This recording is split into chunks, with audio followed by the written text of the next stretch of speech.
is a civic duty. Let's register on the electoral list. This is a message from Equinoxe Television.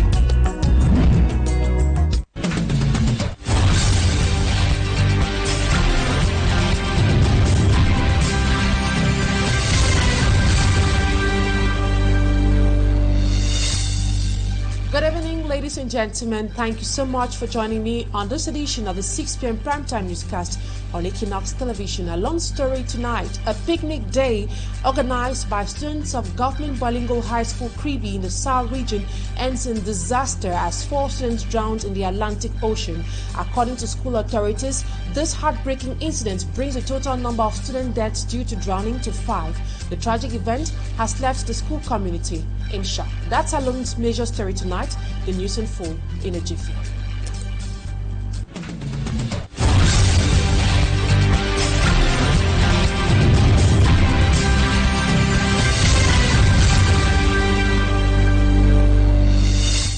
Thank you so much for choosing Equinoxe Television. For presentation, I am Immaculate Fogwe. Black Friday in Kribi. A picnic outing turned deadly for students of Government Bilingual High School Kribi in the South region as 4 students lost their lives by drowning in the Atlantic Ocean. According to reports, a group of 8 students had headed to the beach for a picnic when the tragic incident occurred. Seri Chakutio has more on this heartbreaking story.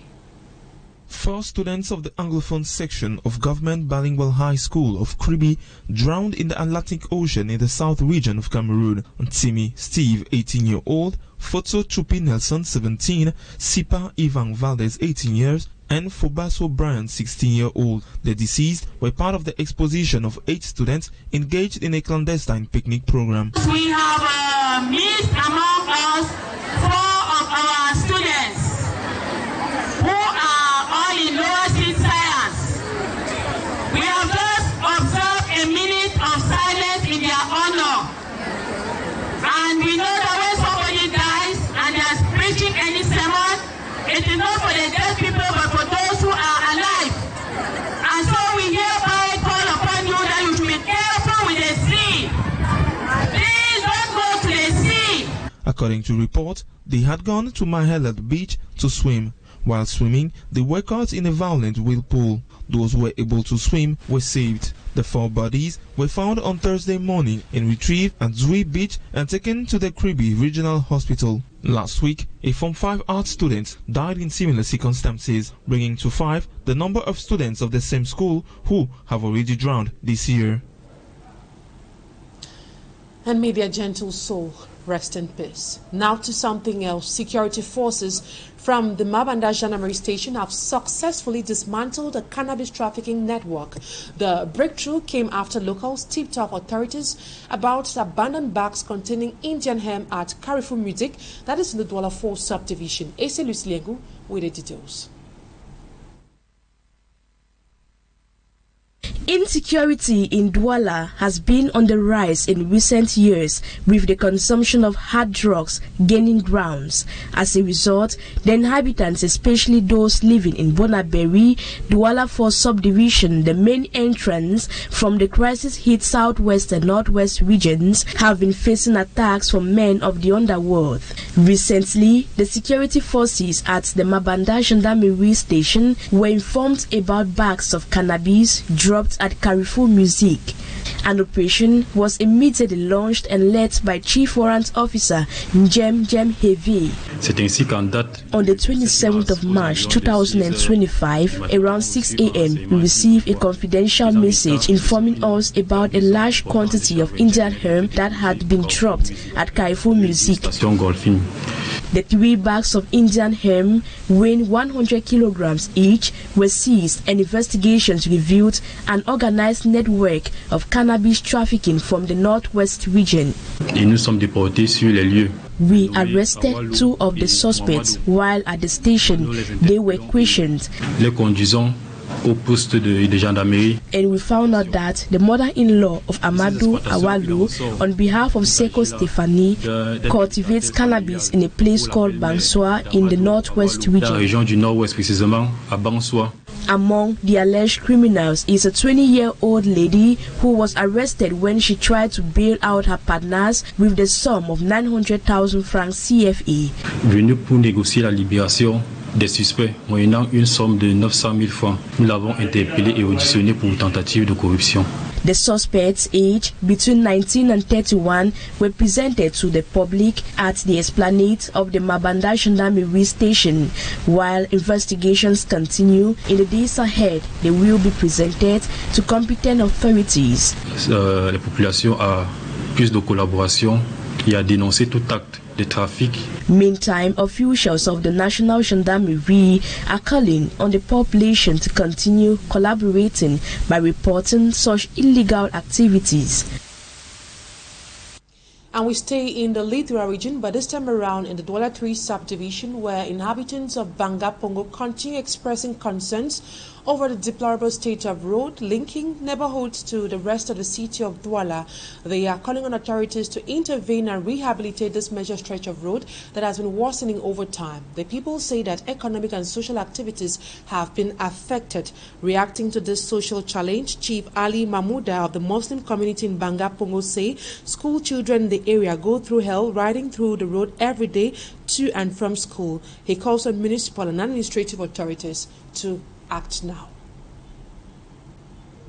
The road is not too good.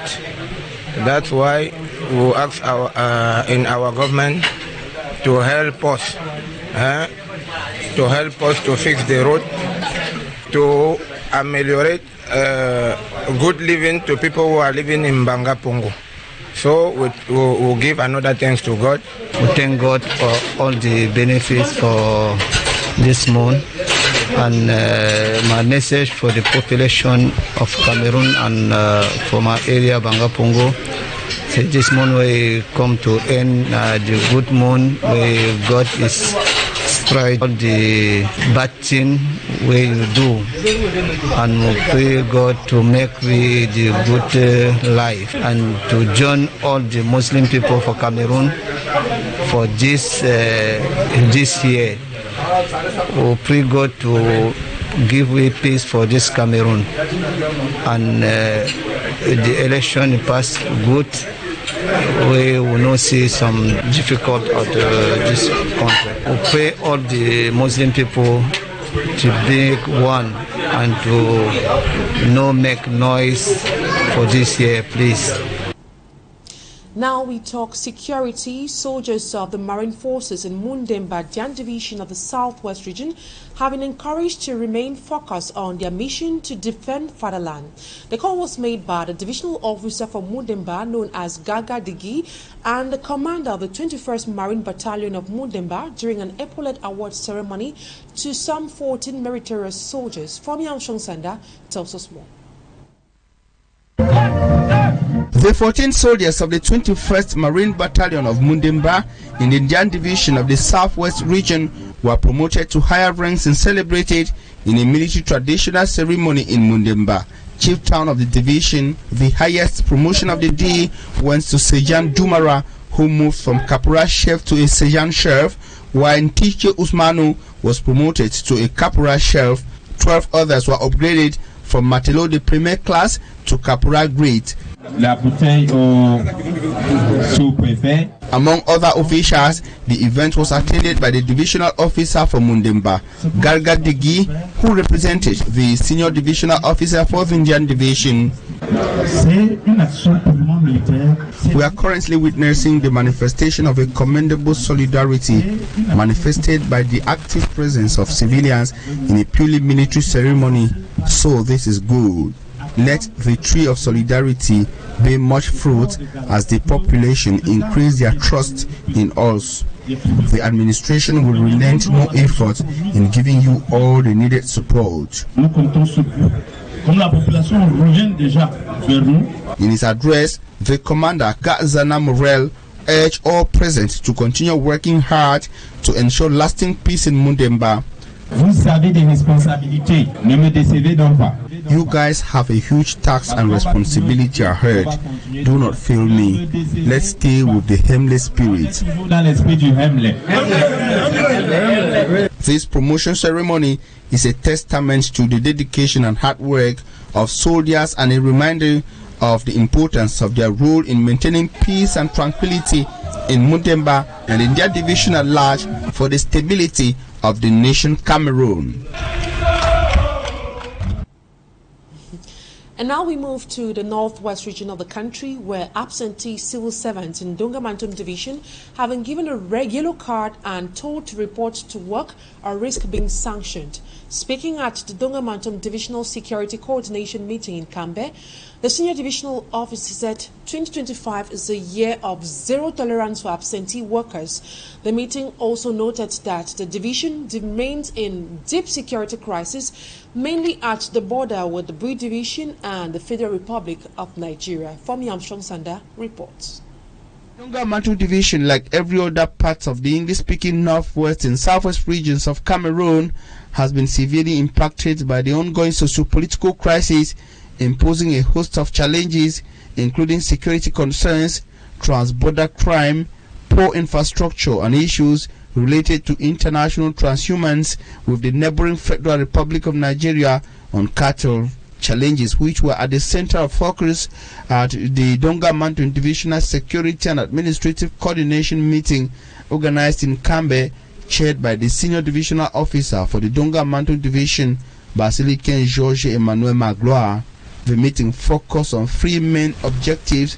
First, to discuss ways to improve the division's development and security in the new year 2025, review the new projects allocated to the Dongamantum Division in 2025, and introduce the new finance law and its implementation in the division. Then, to analyze the challenges faced in 2025 and develop strategies to overcome them in the new year. The construction work of the national roads is also ongoing with the three companies for Fast, Mark and Burns. I think that the population are very happy with work done so far, which was reached as also facilitated the movement of passengers. The senior divisional officer also emphasized on the importance of absentee government officials resuming their duties, warning that he would not tolerate absences in 2025.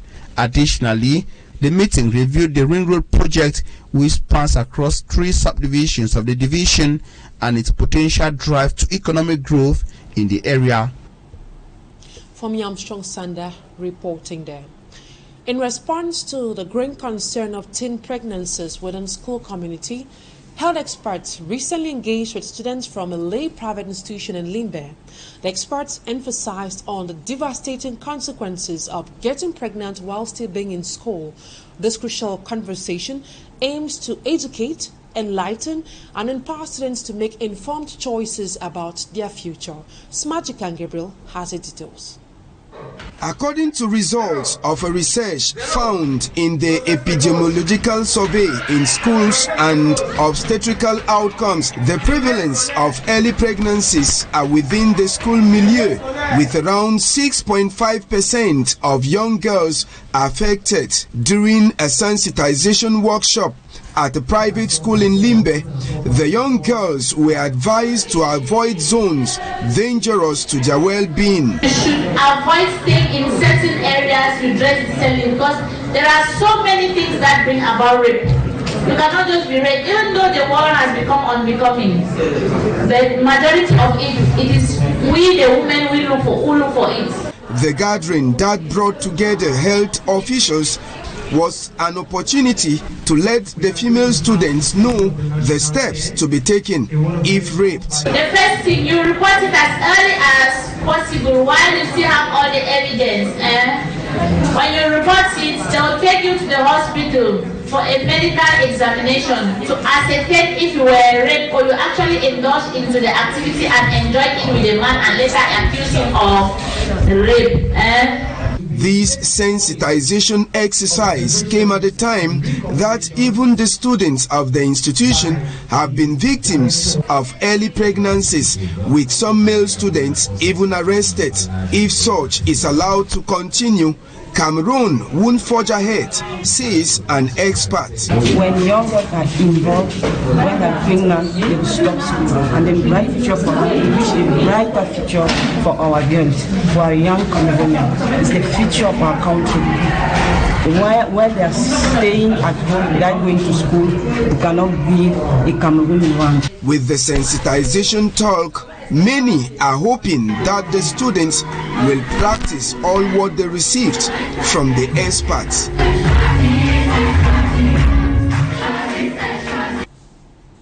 And now to something else. Limited job opportunities in Cameroon are driving university students to adopt a job-creating mindset. Recently, students from the University of Douala presented innovative startup projects at a workshop organized by A-Hub Accelerator Program. This international organization aims to empower young entrepreneurs to compete in a global market. Malagla reports on this inspiring initiative.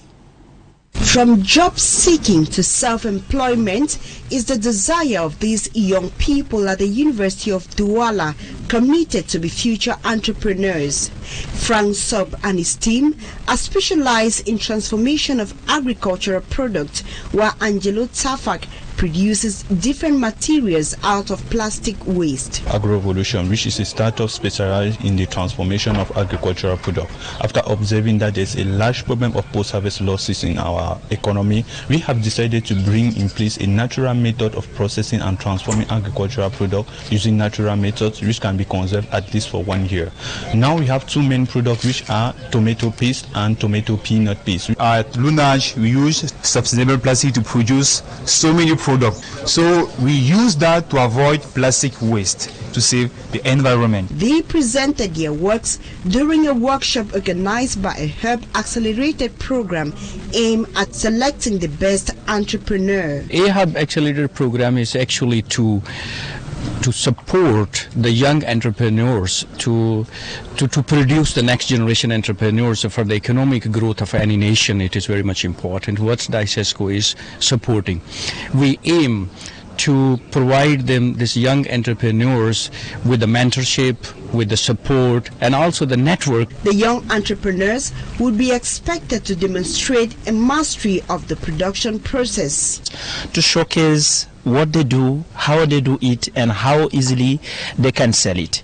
And here we are among 15 startups, and we have to select the 3 best startups from Cameroon to go and represent our country. The program is aiming to have at least 150 startups by the end of 2025 to support their project, an initiative that will go a long way to limit the rate of unemployment in Cameroon.